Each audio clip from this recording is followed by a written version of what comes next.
redefining co-working. Exceptional offices for every business. eSpaces expands with 2 premier locations. Cool Springs at Corporate Center and Brentwood at City Park. Explore the private offices, team suites, and fully equipped meeting rooms. Limited spaces are available. Schedule your private tour now at espaces.com and be sure to check out all 15 locations at espaces.com. That's eSpaces.com. espaces.com. There is no produce and no fruit, no vegetables. All right. Now we know America and we know Tennessee. Do you think somebody's going to sit there and they're all frozen in there and says, "Baby, put on that kale. We're snowed in. Let's have some comfort food." You know, obviously we write songs, but we've also been in the other chair as producers. And that's when it gets interesting, is when you're in a room and people are pitching you songs. Yes. And you start to understand, like, wow, that person thinks this is a hit or this is good. Like, and you lose credibility if you send me 5 songs, say this is perfect for your artist such and such, and these are horrible songs. You just guaranteed that I'm not going to open your emails anymore. That part of the left, they're freaking evil. Why didn't Jimmy Kimmel cry for Lake and Riley? Why didn't he cry for anybody on that side that died? An idiot. Only when it's a situation like this that benefits them. It's absolutely pathetic. Yeah. The Try That in a Small Town podcast begins now. All right, welcome back. This is the Try That in a Small Town podcast, episode number, I guess, 93. Almost didn't happen. Getting up there. It was close. It was Coming close. to you from the 93. That's the year before the last ice storm. yeah, Patriot Mobile Studios, powered by eSpaces, of course. Thinking Original Glory Beer, Patriot Mobile, and of course Peacemaker Coffee, our new sponsor. God, I love that stuff. It's coming handy on these cold days. Oh my gosh. Sure has.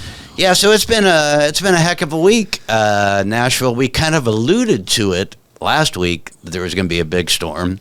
Not so much snow, lots of ice. Lots of ice. Yeah. Lots of ice. There's lots of ice on the news all over. Yeah. Good Lord. Well, we could talk about ice forever. Yeah, we could. Yeah. This is a different kind of ice, though. And we'll be talking about it. Well, actually, it's still heading. Currently, this is, when people hear this, there'll still be people impacted by it because it's still heading northeast right now. Yeah, it's actually going where we're going this week. We're going up to Pennsylvania and Atlantic City, and We like to drive right back into it. You know, Yeah. we're missing it. we Storm chasers. We canceled it. We canceled the show early, right? We came back. We did. to We get had to- away from it. Yeah. So what we like to do is drive right back into it. A great idea. We had to cancel. We were supposed to be in West Virginia on Charleston. Saturday. Yeah, which is always a fun gig. I hated that we didn't get to play that one because that's a great place. We'll be back. We'll play it soon. Oh, yeah. I think they rescheduled it for August, perhaps, or something like that. But we got home Saturday morning, and it was starting. Yeah. Yeah. Barely made it. The ice, I tell you, the ice is, that's not messing around. That really messed up Nashville. We got really fortunate down in Franklin, but Nashville got hit really hard, down power lines and people without power, still without power. So that's truly unfortunate. You know? They are working. I know Middle Tennessee Electric's working around the clock. They've, really done a great job. Because there's people from other states coming in and, helping out and everything, which is awesome, and it wouldn't be fun in that kind of weather and blowing ice on you and you're up in a, tree on a telephone pole, so They don't pay them enough. So those guys are It's crazy. You see those power lines. I don't know if you guys actually drove out, whatever, a day or two, but those power lines are frozen. They've got huge icicles on them. I was going down close to where I live, and there's a few of them like this, just waiting to go over. Oh, man. Oh, my God. And that's a lot to recover from, a lot of work to do, and it just impacts so many people. So what's been going on at your house, Kurt?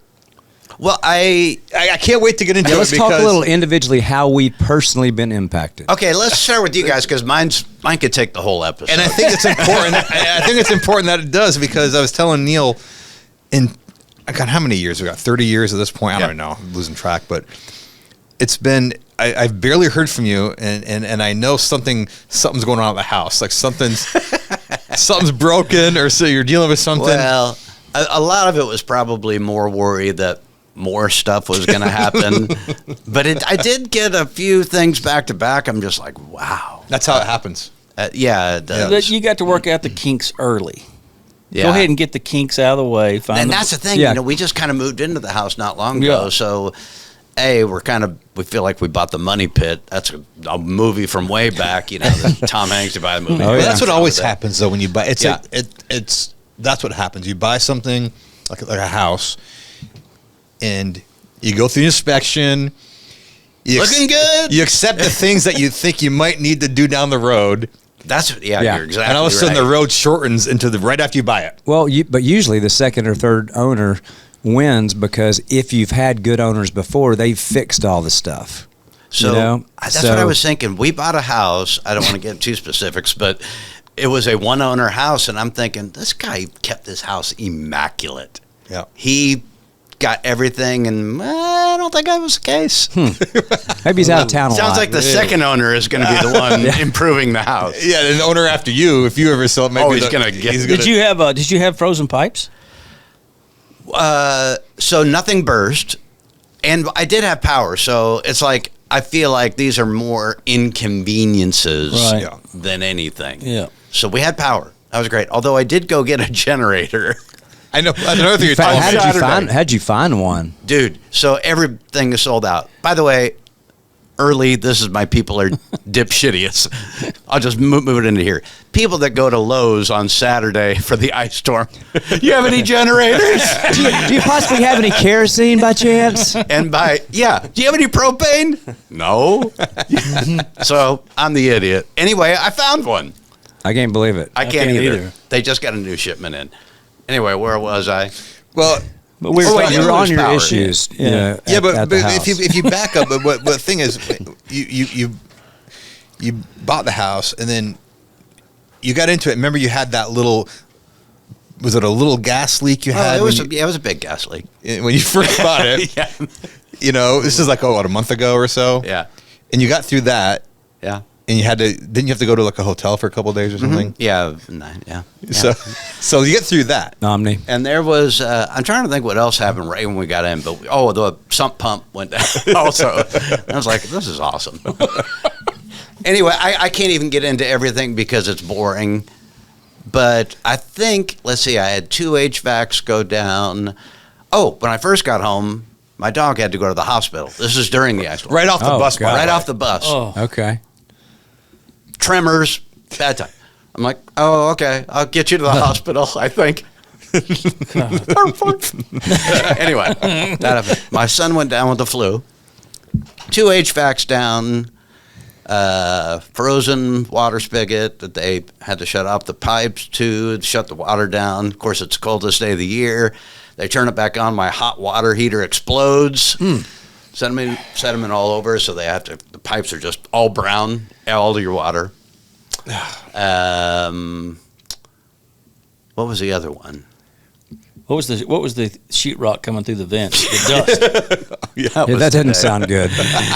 But I won't even get into the specifics because it's actually funny. But at one point, I did send Tully a picture, and I'm in my crawl space.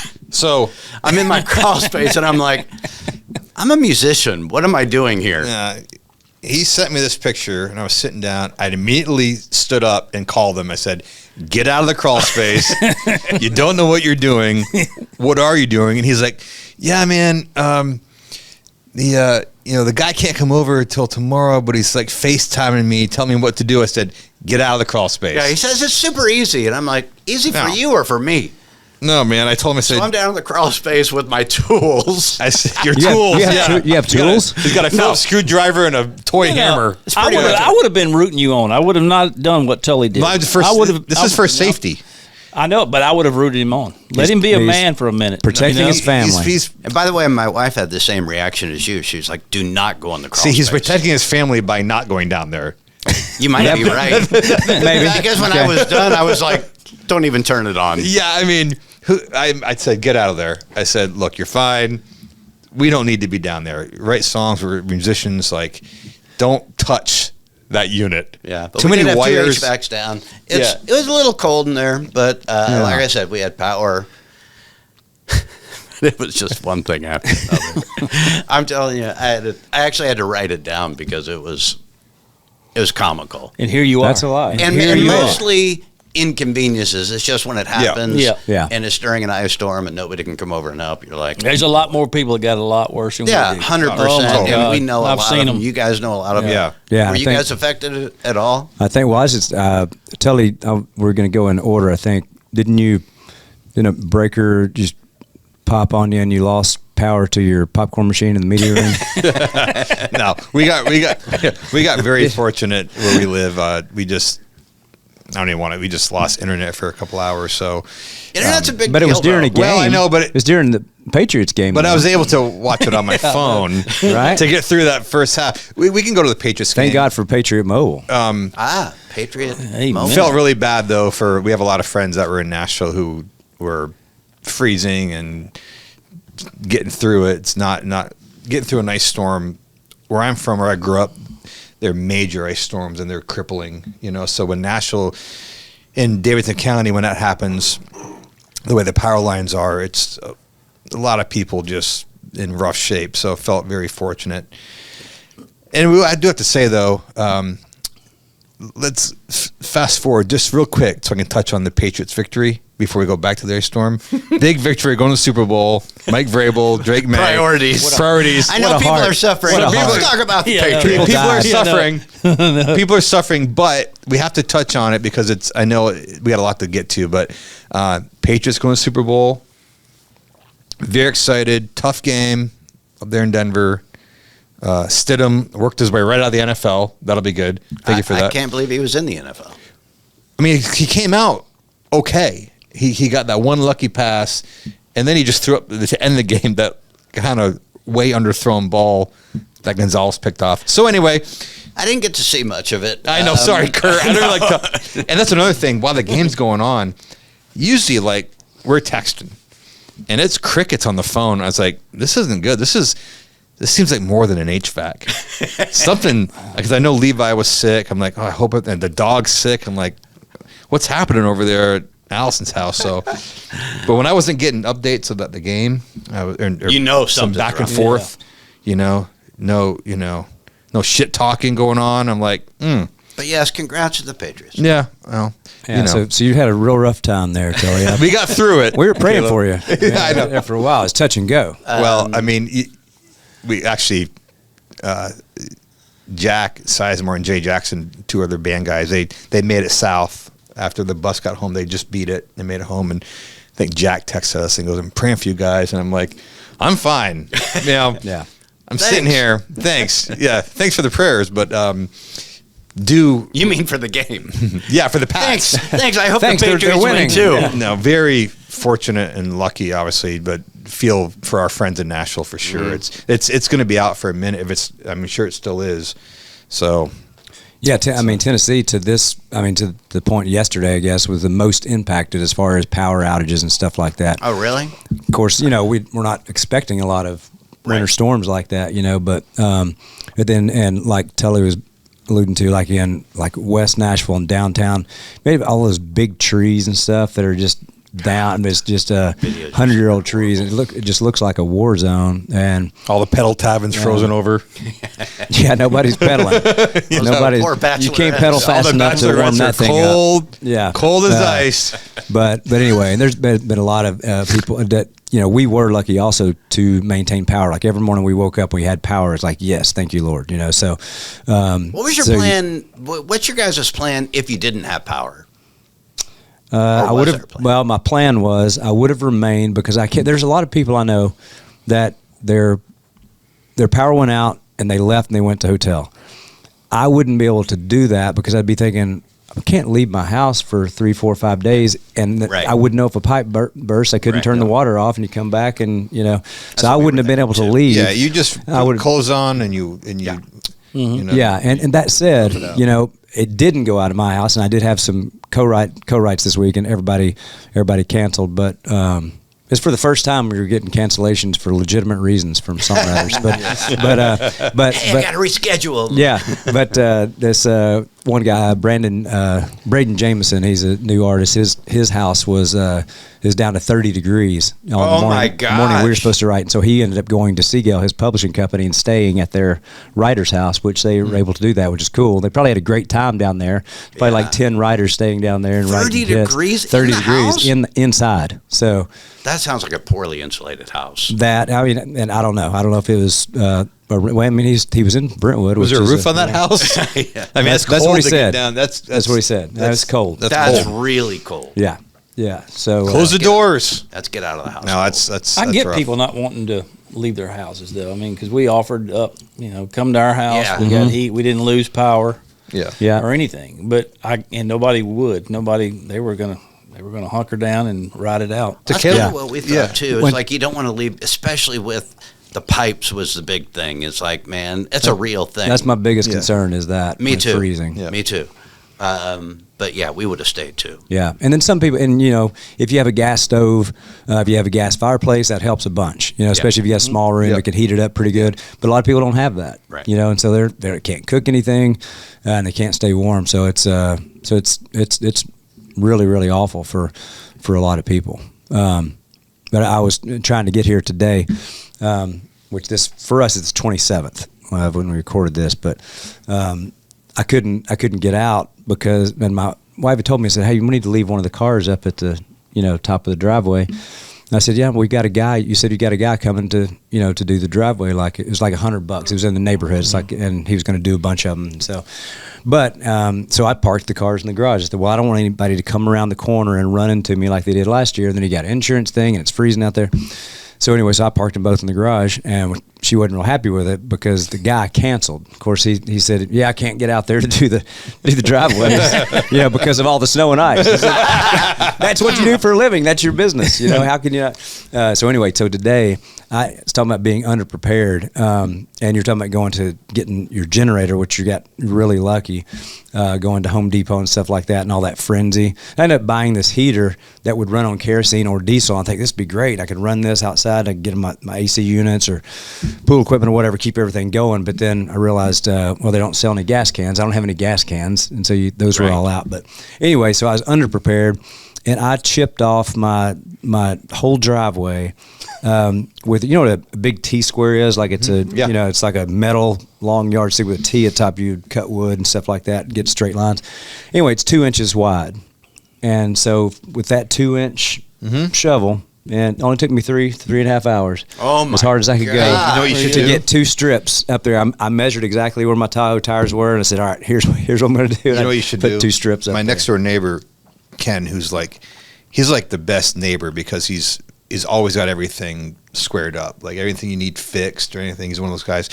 He's got a torch, and every winter he's comes up and torches the driveway, and it's amazing. It just dissipates, evaporates right in front of your eyes. Oh, a torch sounds fun. It was so much fun. Actually, I actually prefer to torch it myself because it's a good time. I do have a heating gun, but I ain't gonna. No, this thing's rocking. It's fucking snowed and stand a chance. I had a leaf torch blower, it. but that didn't really do anything. No, I didn't do it either. Yeah, it's made some noise, but didn't really do anything. But I am gonna be more prepared next time. We can talk about that. But Neil, what about you? What did you have going on at your house? Anything? No, got nothing. No, I'd heard there was some outdoor Nope. things We that didn't lose power. were a big loss. Internet. We lost nothing. Nothing happened in the golf course in your backyard? We had a tree go down off number 8 green. Oh, Now that is sad, though. that is Yeah, it sad. didn't hit the green. It's fine. Yeah. It's good. Okay. You don't No, repair the green. I can't complain. I mean, That's awesome, though. Yeah. We didn't lose a thing. No, it's very, very fortunate down here just south of Nashville. You're very, very lucky. Both of my daughters, I mean, them and their husbands, one of them lives in Culleoka, way out in the country. They didn't lose power. Oh, wow. Which That's was great. shocking. Yeah. Allie lives in Spring Hill. They never lost power. No, Spring Hill did good too. It's just like It Nashville was- and north of Yeah, town. Nashville. couldn't believe it. Brentwood lost. There was a No, lot in Brentwood. there was a lot. Was there in Brentwood? Yeah. Yeah. Yeah. I will say, I was going to ask you guys this, and it's very expensive, but it's things like this that drive people to do things to prepare for the next time, which my luck is I'll prepare and this will never happen again. But, like the whole home generators and things like that, which are crazy expensive, sound like a really good idea. They are.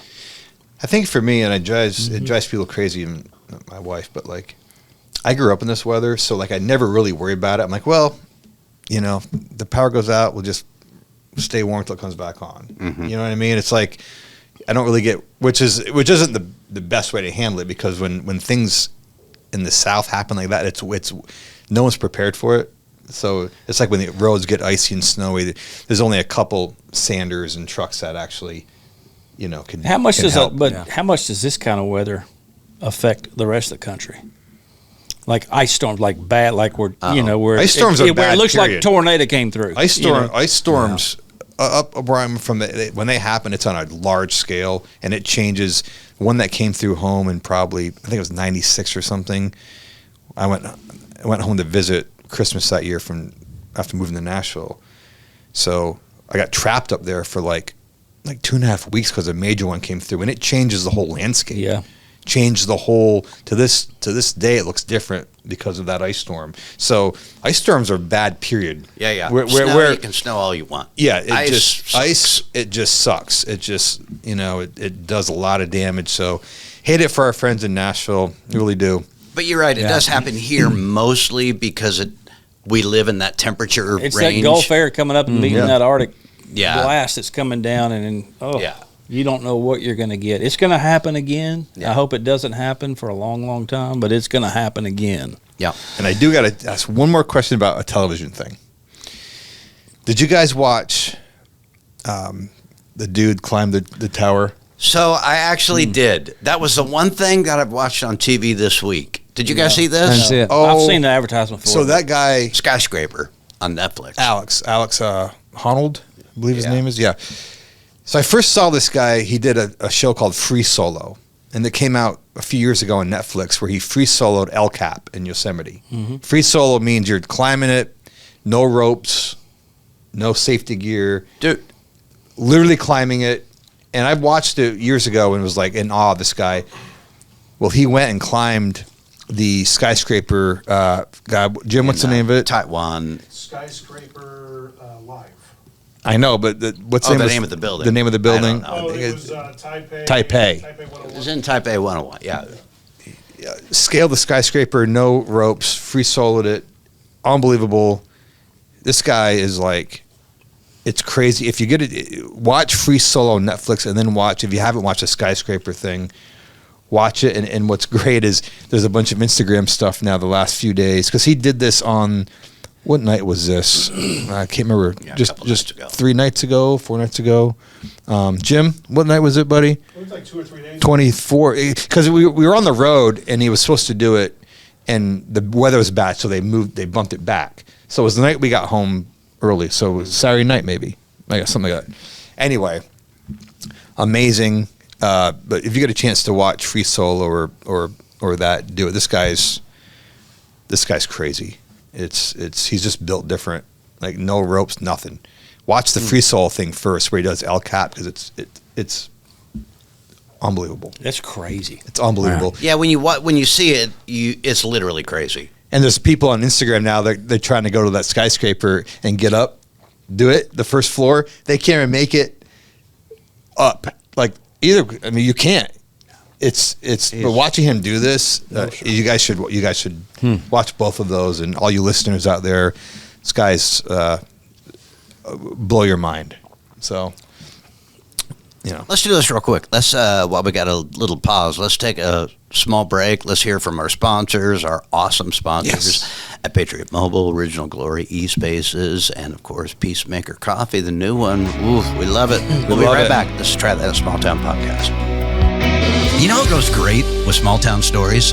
Original Glory, America's beer right here. You know, I've been drinking this every songwriting session today. Man, that clean, crisp taste reminds me of summer nights on the back porch after a fresh mowed lawn. And they're just not making great beer. They're investing in America's small towns. Well, it's just like us. They believe in bringing communities together. Not only do they invest in communities, but a portion of each sale goes to the veterans and the first responders and all the heroes that protect us. For a limited time, you can become a member of the OG fam and invest in this beer at wefunder.com/original brands. Join our Original Glory family and help ignite that Original Glory spirit. My name is Glenn Story. I'm the founder and CEO of Patriot Mobile. And then we have 4 principles. First Amendment, Second Amendment, right to life, military and first responders. If you have a place to go put your money, you always want to put it with somebody that's like-minded. Of course. I think that's the beauty of Patriot Mobile. We're a conservative alternative. Don't get fooled by other providers pretending to share your values or have the same coverage. Go to patriotmobile.com/smalltown to get a free month of service when you use the offer code SMALLTOWN or call 972-PATRIOT. All right, we're back. This is a Try That in a Small Town podcast, episode 93. Oh my gosh, we're racing towards episode 100. Inching. You're a graduate of high school, 93. Huh? Nice.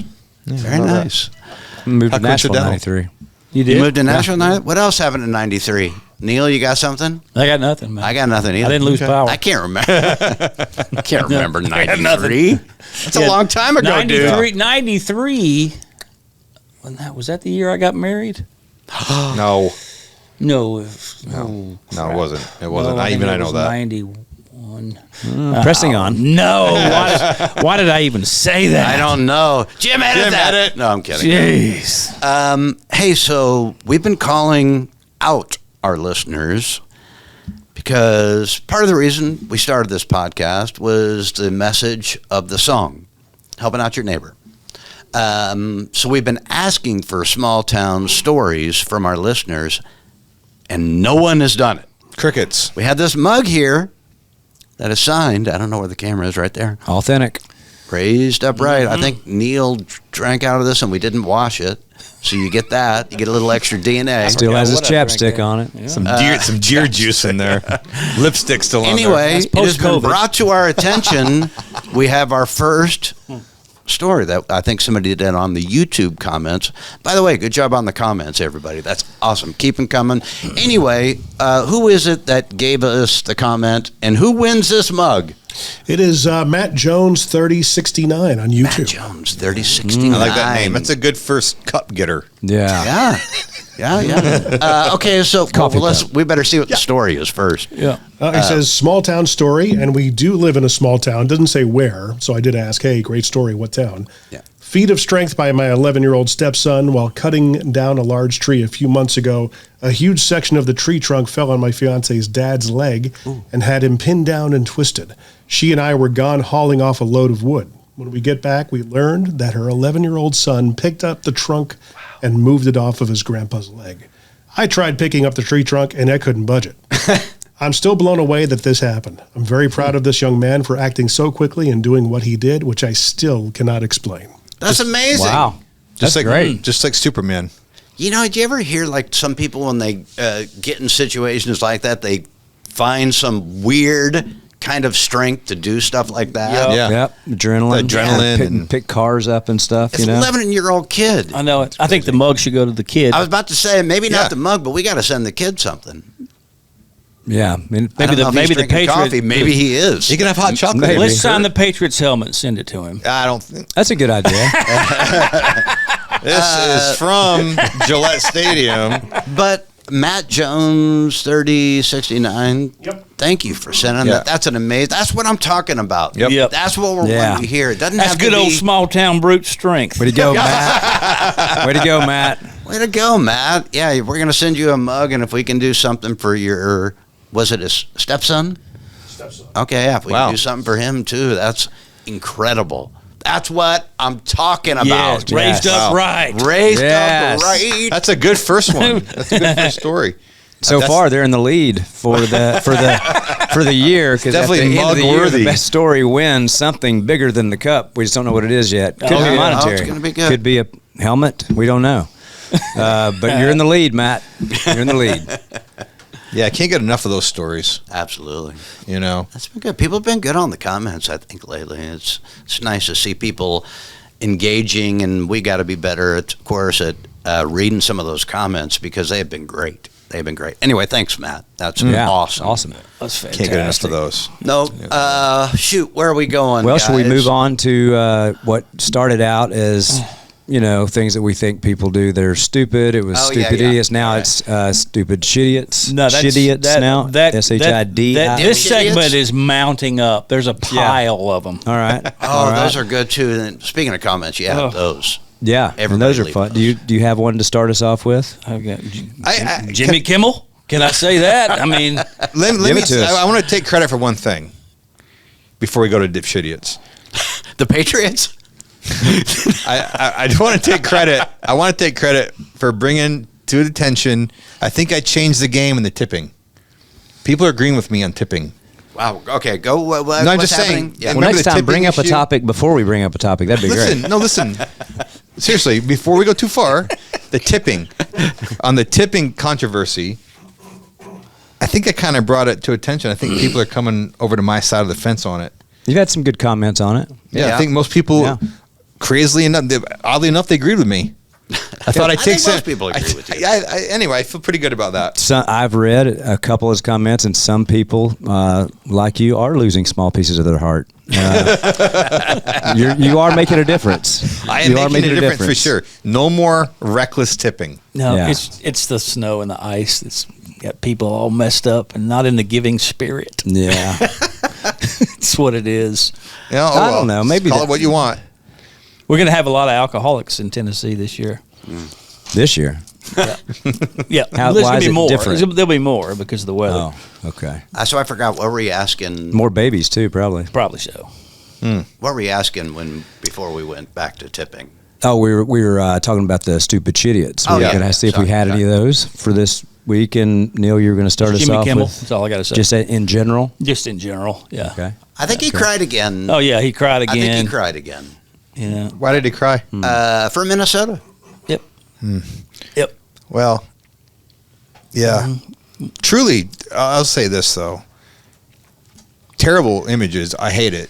But I also confuse this. I was thinking this morning, just kind of hit me, which I know everybody's thought this already, but it's only happening in Minneapolis. And where are they getting the gas mask?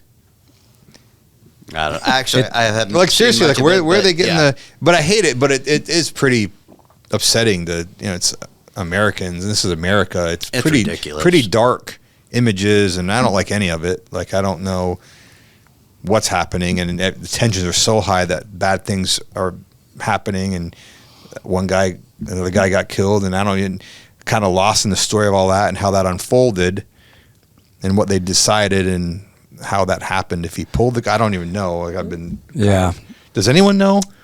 I don't know. He's an ICU nurse. I have been watching a lot. Yeah, my wife, I should bring her on. She could be a guest speaker. She knows all of it. He had a gun. He did have a gun. He had a gun, but did he pull it? Did he pull it? Or did it fall out while they were wrestling him to the ground? Who knows? I don't know. But that's maybe the whole somebody thing. knows. It's not Somebody for us. knows. The question, did he comply? Well, I don't know. My point is, I know that he had already been at a different protest agitating. But it is truly sad to think about people dying there. It's awful. It's awful. No one wants that. No. It's just gone so far, and I don't know how it's depressing because this is our country, and these are Americans, whether we just disagree or not. These are Americans, and we're not always going to agree. It's reached a very strange point, and I don't know how you turn the temperature down now. You don't. It's not going to turn down. But it's beyond volatile, and it's really disheartening. It's saddening. It's infuriating. It's all of it. I don't know, because you can't, if you're, and I don't want to get off on this tangent. Yeah, I do. Because we've talked about it. You do? No, I do, and I will. It's some other point, but it's the left is evil. Yeah. that part of the left, they're freaking evil. Well, I did. At this point, it's turned evil. I don't see anybody on our side behaving that way. Why didn't Jimmy Kimmel cry for Lake and Riley? Why didn't he cry for anybody on that side Jimmy that died? Kimmel's an idiot. Why don't any of those people say anything about that? Yeah. Only when it's a situation like this that benefits them, or that represents their side, do they put on a show and a charade of crying on stage or on camera. It's absolutely pathetic. Yeah. Well, I think both sides need to have empathy for what happens. Though, I mean, even when Charlie Kirk got shot, and when it's like I feel like everybody should have empathy for human beings in general, Americans in general. We do. The right usually does. Well, I'm just saying. I think as a majority, we do. I think everybody needs to be concerned about the well-being of Americans. I don't know anybody. I don't know anybody that believes like I do. You know what? I'm sick of politics anyway, from the left and the right. I'm not defending the right, and I'm not defending anybody. I'm just sick of the fake. I really am. The whole charade. But I will say I don't see anybody that I know that believes like I do, with the evil thoughts that some people on the left have. I mean, it's downright evil. It's hard to argue with it sometimes. Some of the stuff that comes out of their mouths. It's shocking. Yeah, it is. Yeah. It's such a huge thing. It would take. I mean, we'd be here talking the whole time about it, but I mean, I mean, but the leadership, telling their people that live in Minneapolis and saying, the stories about Nazi Germany and Hitler and all this other stuff is just. And Anne Frank and children hiding in their rooms, and people are afraid to leave their place. I don't believe. If I lived there and I needed to go to the store, I would go around those areas. You know where they are. So I don't buy that children are in their houses scared and they're not going out in their yard. I don't really buy that. But anyway, as far as that guy, I don't know. I mean, if he was an agitator, and I know he did have a carry permit, I did read that. Mm-hmm. But if you're an agitator and you're going to a place like that, why would you bring a gun anyway? I mean, it just so many things don't make sense. Yeah, we don't know. It's just we don't know that video looks terrible. We don't know how that situation went. The video looks really bad. Judging anybody. The temperature is way too high. It's out of control. I just super sad in general. And anyone's getting killed and dying out there, and so I just don't know how it ends. But that's I don't either. But we're praying for those people, all of them, and because it's an awful situation. So that was a tangent that we kind of... A bit of a tangent. We got one person's people are dipshit. Well, Jimmy cried. So Jimmy cried. He is the dipshit idiot from Neil's perspective and ours. Yeah. Kalo, do you got one? I mean, I've got a couple. It's kind of related to the story, and I'm part of it. Part of it was me, chipping ice off my driveway with a 2-inch T-square. Okay, that wasn't the brightest because I wasn't prepared at all. But the first thing was, and my wife, she was saying, hey, we need to go to the grocery, we need to do all this stuff. And people, especially in the South, I mean, we overbuy everything, but people are buying they're buying more milk and stuff than they have refrigerators for. But anyway, I went, and one thing that caught me was my wife said, hey, get some potatoes, and I said, it's all right. And this was like 2 days before, the storm was going to come. And I went and I rounded the corner, and I wasn't thinking anything, but I went, and there was no produce and no fruit, no vegetables. All right. Now we know America, and we know Tennessee. Do you think somebody's going to sit there and they're all frozen and everything, says, baby, put on that kale. we're snowed in. Let's have some comfort food. Nobody's going to do that. You're not going to start eating healthy during a crisis. No. And so the fact that you couldn't find fruits and vegetables. So the kale was gone. You couldn't find any kale? No. You couldn't find that. I mean, obviously it was milk, but no vegetables, no fruit, no milk, no bread. No eggs. No eggs. No eggs. Eggs are always... Buy the stuff that spoils the quickest. Yeah.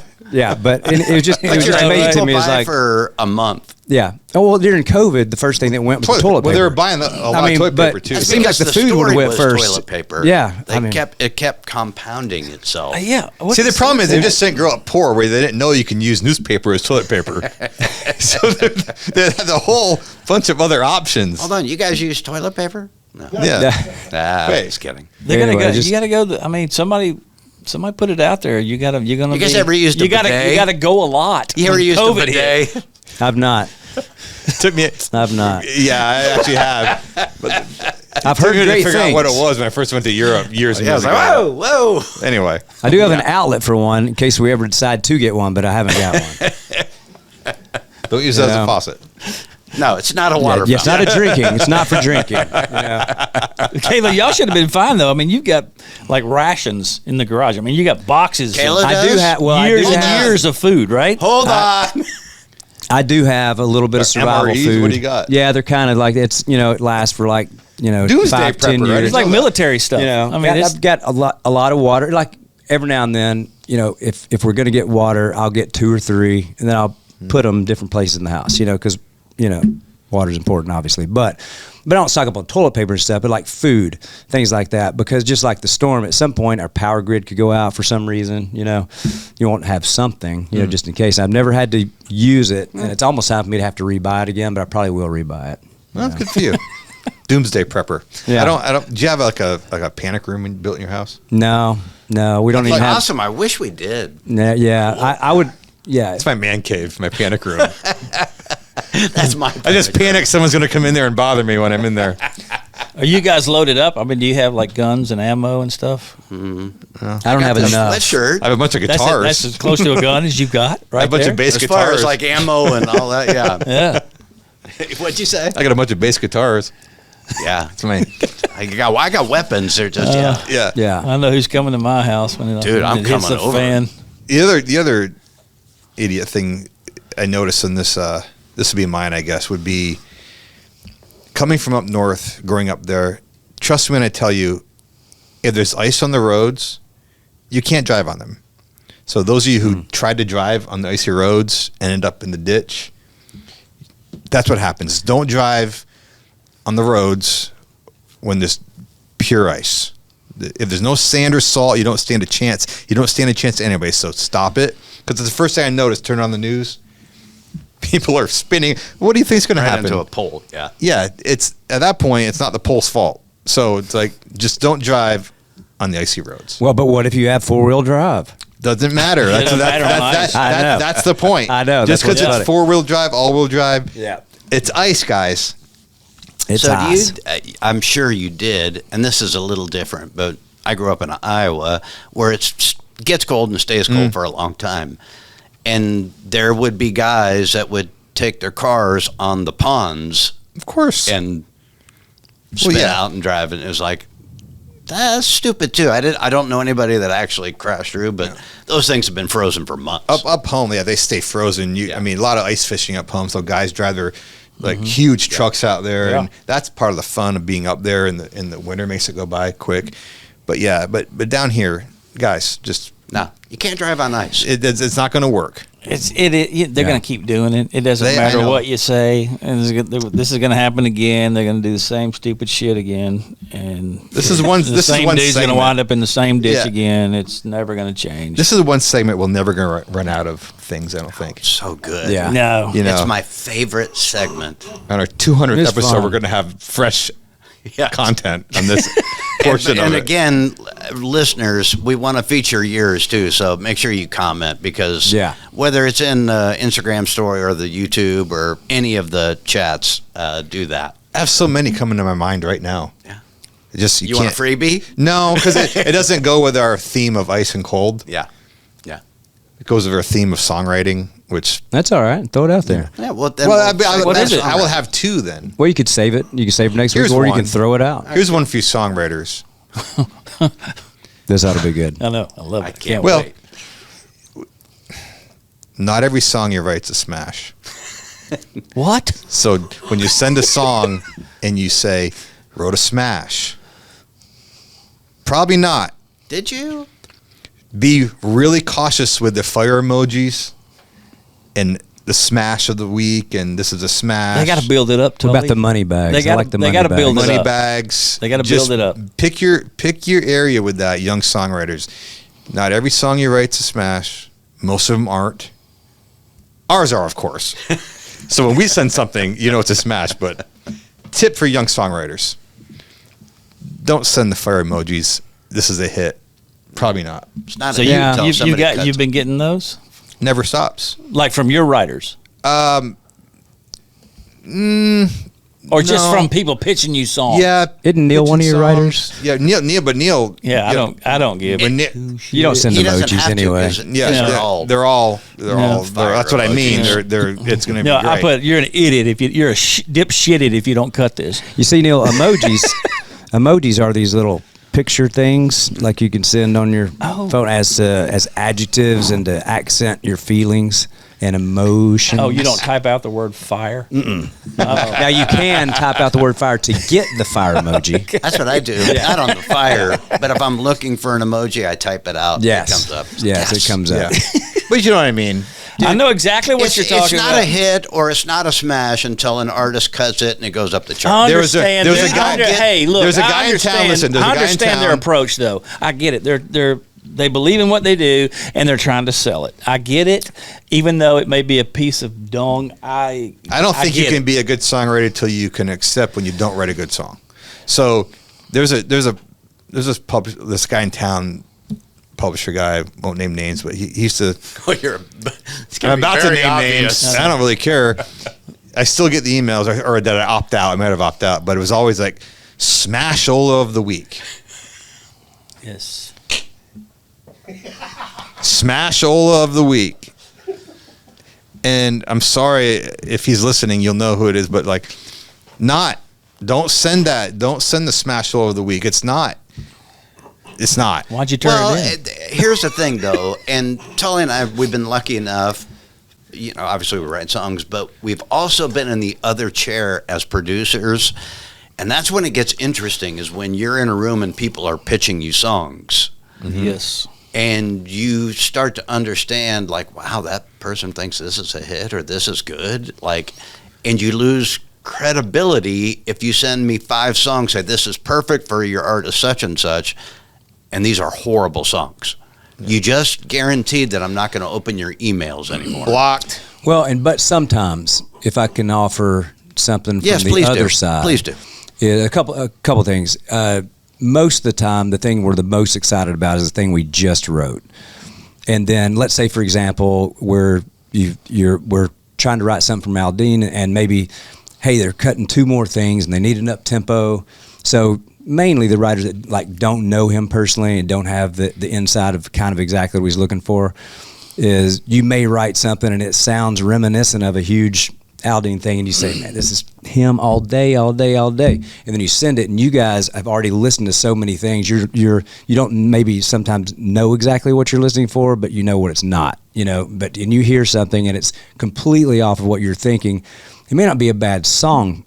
Maybe. But this is what you're describing is completely different than what I'm describing. Okay, you're talking about bad songs, period, for anybody, regardless of who they were pitching it for. Sending me, Tully, here's 5 songs. First of all, that's too many to send. That's too many to send. Just a word to the wife. That's too many. Just send 1. Send 1, 2 at the very most, but 1 is usually the thing. If you send 5 and none of them are good, you just lost email privileges. Yeah.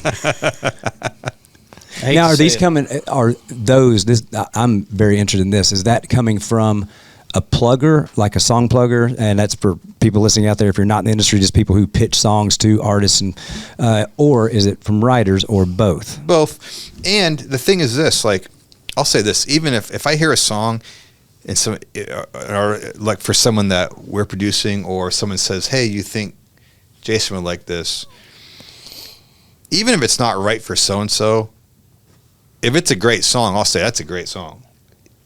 Yeah. Even if it's not right for a certain artist, if it's not a good song, it's not a good song. End of story. A great song may not be right for an Aldine or a Blake, but it might be right for, anybody else. John Party, or it might be right for whoever.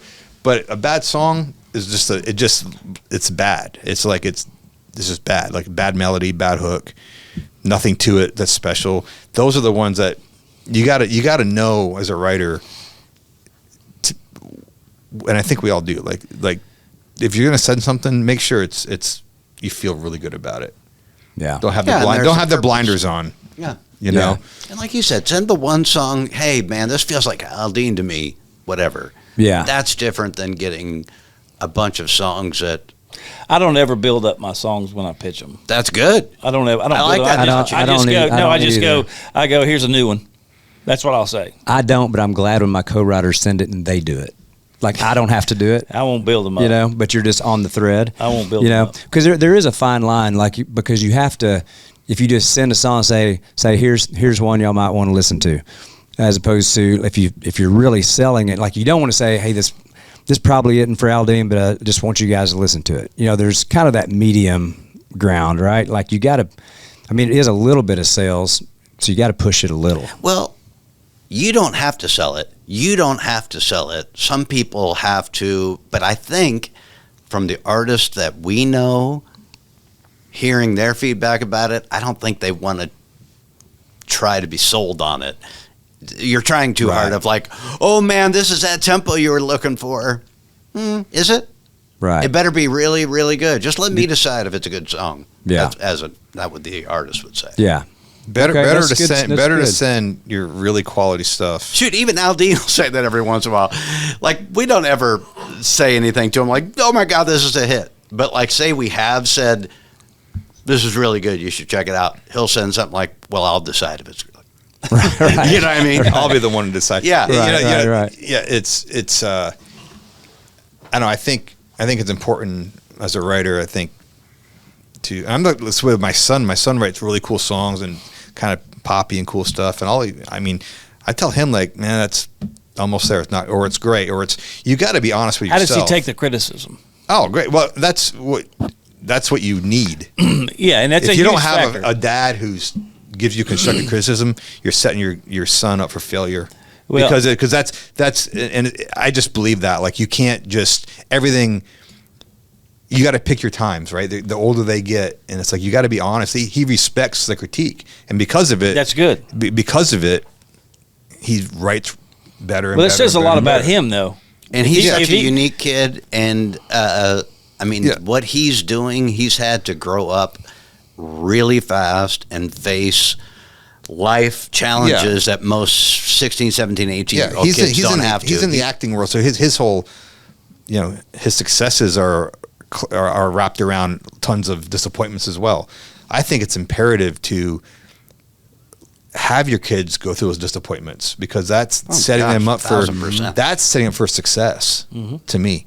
Yeah.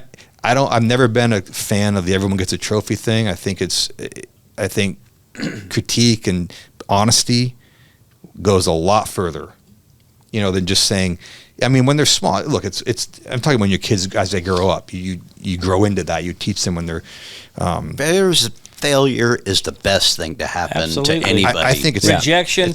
I never would have become the songwriter that I became if it wasn't for early on publishers being honest with me about what they thought about a song. When I took it in, like thinking, oh, they're going to love this. This is good. They're going to love what I just turned in.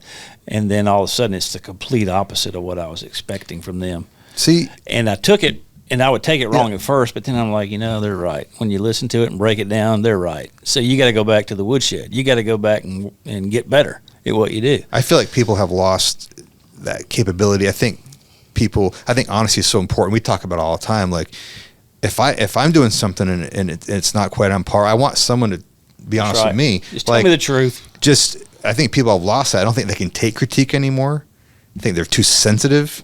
I'll tell young players all the time, like, send me something. What do you think? I said, man, it's not there. And if that makes me too hard or mean in your eyes, then that's just honesty. Yeah. When we grew up, that's just, I want that. I can't tell you how many times we were in the studio, I play a part, I'd be like, man, that's cool. And Kurt would be like, man, that's just too much there.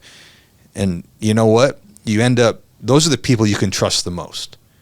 The people who tell you, maybe not what you want to hear right then, but that's how you know you're doing stuff right. If you learn early on that you don't know everything, you're going to go along. That's a great way to put it. Yeah, and there's a fine line too, because I was the same. I had some really great mentors that I really trusted, and they were great songwriters, and a couple good input from song pluggers actually. That said, hey, that second verse isn't there. It says what's it supposed to be? I said, I don't know. You're the writer, but it's not right. You know, and then you go back and fix it, and something good happens. But also there was a time where you do get to a point where you start realizing what's good and not so good. And sometimes you can take it to the same person for so long that you've trusted in them, and nothing's ever good enough, because it's really is just through their paradigm of what they think is a hit song. Mm-hmm. So you're going to miss some. Like I've missed some. That's true. We've all missed some. And so I started getting frustrated. So I stopped taking them to this one person I was taking them to, and went on a huge run. And then I've never taken them to anybody again. Doesn't mean all my songs are great at all. No. You know, it's only every now and then when you write a special one, but there's that fine line of making sure you're taking that song to somebody who is a gifted song person. Who you trust, who you and trust. has your best and they have interest. some sort of history of knowing what a hit is. And there are some turds that slip through the cracks. Oh, yeah. Oh, my gosh. Are we still talking about songs? Yes. Oh, yes, gross. we are. Okay. I didn't know if that was a transition. There's when one of those comes on the radio, and I'm like, how in the hell did that song make it up the ladder that It is far? Interesting, isn't it? Mm-hmm. I was like, that's the worst shit I've ever heard in my life, and it's on the radio. Yeah. I'm like, how did it make it through the gauntlet There's there? more than I'd like to admit, actually. The last few years especially, you're like, interesting. I don't say that. Interesting. But if you get out there and see what's happening out on the road, it's not hard to understand anymore. I get it. I totally get it. It's this weirdness of like what pops on social media and TikTok, and it's really kind of watered down quality. And I think also the people having their camps has created some of that. And listen, we're in a camp, so it's, I don't know if we're part of the problem or not. But my point is it's not always the best song wins. It's maybe the best what's happening in your camp right now. Hey, it's the nature of the business now. Yeah. And I get it. It's adapt or die, man. Yeah. It really is. Yeah. Do you think the listener out there, especially I'll just say the country music listener, do you think they actually listen to the words as much as they used to? No. I don't think they do, but I think a great song grabs them still. They just don't hear as many of them. But I think when they hear a great song, they do hang on the words. I just feel like they don't have as many opportunities to do that. I think songs do come along that they'll hear for the first time, but they won't think much about it, and they'll hear it again, and they'll be listening to it and be like, "Damn, yeah, oh wow, wow, yeah, exactly, yeah." They'll finally click, and they're like, "That's cool, yeah, that's a cool song." Yeah. Yeah, I still love hearing a new song that's great, and like that. I just inspired, like Kayla said, like it's important. Like there's always someone better. There's always someone you can learn from. And that's the main thing. Like I love still to this day. I mean, at this age, still like knowing that I have so much to learn on everything. You know what I mean? When you stop thinking that way, you're screwed. That's right. Yeah, you better always think like that. Yeah, and while we're on this, because you mentioned Kurt talking about camps, now I don't know if the listener out there is not sure what that is. Like for example, in this room, especially with Kurt and Tully, Neil, Aldine kind of has a camp. He has guys that he trusts, or girls he trusts, writers that he trusts, and he's going to listen to everything they send. So that's kind of a camp. So if that artist, whether it's Aldine or whoever it is, if they're writing or finding number one hits with their inner circle, no matter how good of a writer you are outside of that camp, they do not need you. And you just got to understand that, and like publishers sometimes don't understand. Say, yeah, but we got great stuff too. Well, we do, but number one's as far as it goes. And if that artist and their circle, if they're being successful, as much as we want to break into a new camp and add that, to our resume, they really don't need you. So don't take offense, just write harder and make it that. Try to write the best song you've ever written in your whole life that maybe somehow squeaks through there. They do squeak through every now and then. They do. But don't be offended if it just just dig deeper, write harder. Don't be offended that you can't get in a camp. And definitely don't be offended, because a lot of it with Jason, what it is it's a camp, yes, but it's a band. And so that's just the first thing I thought of. No, but you're right though. But the X factor with Jason is like, we've been a band for so long, like we have a lot, like generally we have a lot in common musically with Jason. Like what we like outside of what we write is similar. So we have this thing where it's like, okay, well, I like this. I think Jason liked this because we like similar things, and we add ingredients to that. Like you guys. It makes sense. Y'all been together so long. Y'all read each other's minds. It comes down to what we think. What we think he would say, because, well, I would say that, or I feel comfortable in sending him something because I like it, because there's that like comfort factor that we like similar stuff. Mm-hmm. Because we don't send him everything we write. We're very particular about what's sent. Because Kurt said, like, even though we're tight with Jason, like if we load him up, like you better not miss. Because it's like anything else, like, Jason is still like, he listens to he makes sure it's there. Like he doesn't just cut him because we wrote him. Like we got to earn that. But Jason will also he'll cut if he hears a good song that's doesn't have anything to do with the camp or anybody. No, that's what I was going to say. Yeah, he'll cut it. Yeah. He's one of those few artists that still does it. He's still listening to songs from everywhere. That's right. Yeah, and he wants that great. That's what I love about him. Yes, we are on the inside, but he's still listening. Yeah, and that's what drives us to. Yeah, good point. We better stay hot, because like I said, we've got to beat that outside noise, which I always feel confidence-wise right now. I feel very strong, just because we're dialed into what musically. It's never just about one thing with Jason with a song. It's never just about the lyric. It's never just about this one thing. It's about, okay, is it melody? Does he want to say it? Is the phrasing of the lyric right? Musically, are the hooks right inside the music? Sometimes an instrument part is as important as a lyric to him. Go ahead. Well, let me ask all of you this. So, and this would go to Neil as well, with Flats, Gary LaVox, Chesney, things like that. Me back in the day with Brad Paisley. Like, same kind of thing. You know them so well, and you're good buddies, and you know what they're wanting to write. You know their personality. You know what they would and they wouldn't say. It gives you an incredible advantage. That was a camp. But that was a camp. That was a camp. And he was a great writer, and he knew exactly what he wanted to do, so. Into his fan base. And his fan base. And so, but for me, and I'm oddly wired, but I wonder if you guys ever feel this way. So there was this one album where I was having a hard time getting on it, but the other ones, I'd had several cuts on each one and several singles.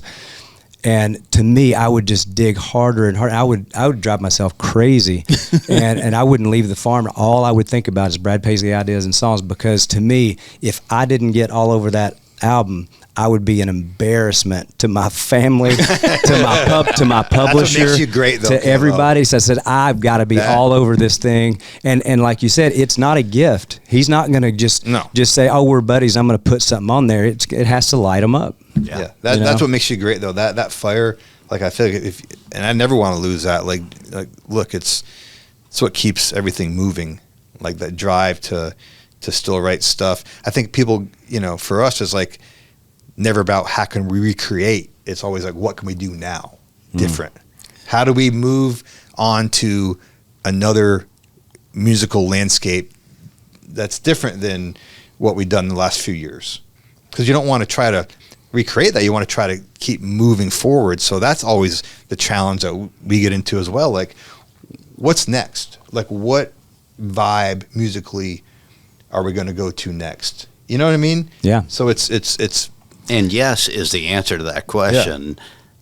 This current album will not be released for a couple months.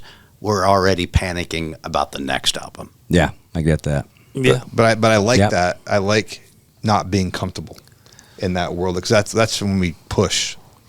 That's when we push. You know what I mean? I mean, we've already got like you and I are like on 2 or 3 of the new ones that we're working on. I've probably got a list of there's probably 20 songs that are either started or just the ideas there. That's incredible already, just for Jason. Yeah, because I write for him now. Yeah. And it seems like you have forever, but you don't. Like you don't. The first single's going to be honest before you know it. Topped out. Then you're on the second single. The last time you released 3, so you're like, all of a sudden, we don't have any time. So it's not like we're not busting our ass, and we're gonna keep doing that. And there was one artist that's a big artist. I'll just say his name. Blake Shelton. I tried for 20 years to get a cut on Blake Shelton. And I'm tight with Scott Hendricks, his producer. And I've got his direct email for the songs, and it's a special place you send songs for Scott. He listens to all of them. I sent so many, and I'm not just saying this, I sent so many of the good stuff to him. And Scott finally told me one day, he's like, he can't hear past the song. He can't hear him singing what you're singing. That's a thing. That was the roadblock, and I'm going, really? It's my voice that he can't. It was either that's crazy. Because Rhett Akins would, he relates to Rhett singing. He relates to, those kind of voices. But I never could break through. It didn't matter what the song did, and it was the keys. Right. And I would tell Scott, I go, dude, I've had like 4 Trace Atkins cuts. He's a bass singer. He changes the key of the song if he likes it. And Blake could not hear past that. Aldine as well. Yeah, and it's just like, it's got to be right there in his wheelhouse. As soon as he hears it, as soon as it comes on, it's got to be in his wheelhouse. Right. Yep. Yeah, everybody listens differently. They do. Yeah, that's interesting. And then conversely, Aldine, Gary LaVox, they as soon as it comes on, say, I love Neil's voice. And it's already a positive. But I've done some, Aldine's cut some songs of mine that I've done him where I would do them, and he still, he'll drop the key of, step or 2 or whatever he has to do to But he's make a fan of you as an artist as well, I think. But I just never could break that Blake Shelton. I've never had one either. I couldn't get through it. Well, and to be fair, he's got his thing. That's right. And people always ask us, like, you guys want more other people, doing your songs than just Jason? We're like, not really. I said, we're very comfortable knowing what we're good at and knowing, where we do our best work. And that we've always liked the idea of being in a band and like just working on this project, But a lot of, that's, we don't branch out much. We write specifically for Jason, which that's all we do. We don't try. We don't really write for Blake or write for Kane Brown or. It'd be a bonus if they cut one. It'd just be a bonus. If it happened, great. But I can't see a good one getting past Jason. Well, we just start to feel weird. Like, we're going to spend the day writing for something that's a small % chance as opposed to something that we know. Like, it just doesn't seem productive. Or just where we're comfortable, just where we're just honed in, where I feel real confident. I just like that band feel. That's what I don't. Yep. For me, it's like that's what I like. But it's working. And they say the key is it's working. Yeah. They say don't put all your eggs in one basket unless it's a really dang good basket. This basket's been it's where I'm most comfortable and at home. And that's when I look back when we're retired, and if we ever retire, which we probably won't, but looking back when we're older, I'd be proud of that. Like where it's just like staying true to what we're good at and working hard at it versus throwing darts at a board. Like throwing darts at a board. Those days are over. I don't know those days. This town's nothing like what it used to be. Yeah. Where song pluggers were running into each other, on Music Row.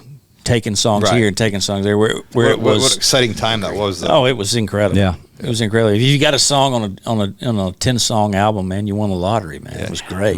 It was cool. Yeah. God, that was fun. That was a good conversation. We got off on a good tangent. I like that. Man, look at us talking about music. What? That was pretty something awesome. I still know nothing about. Yeah. But that's the key. That's the key. Yeah. Don't think that you got it all figured out, because you don't. We do not. I feel like, not that, I know we've been going too long, but it's my biggest complaint with young artists today. You don't have it figured out. Nobody does. No one has it figured out. Accept that you don't and want to learn, because that will get you so much farther. Like, it will get you so much farther. It's okay to say you don't know. It's power in it. Yeah. That's right. And y'all go download Her Favorite Color right freaking now. It is out, I need to by the listen way. to that. The lyric video's out. The song is out. Her Favorite Color. Great song. That's an example of people grabbing on to a great lyric, and I think it's connecting with them because it's different than what they're hearing right now, so it is really cool.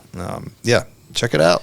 That was fun. That was fun, guys. It's great. Download the episode, watch it, listen, leave us comments. You guys are rocking. More on the comments. Leave us comments. Leave us your dipshitiots of the week. That made my favorite new segment. That's so good. It's just hard to beat it. Keep giving us the small town stories. Those are good. Those are what it's all about.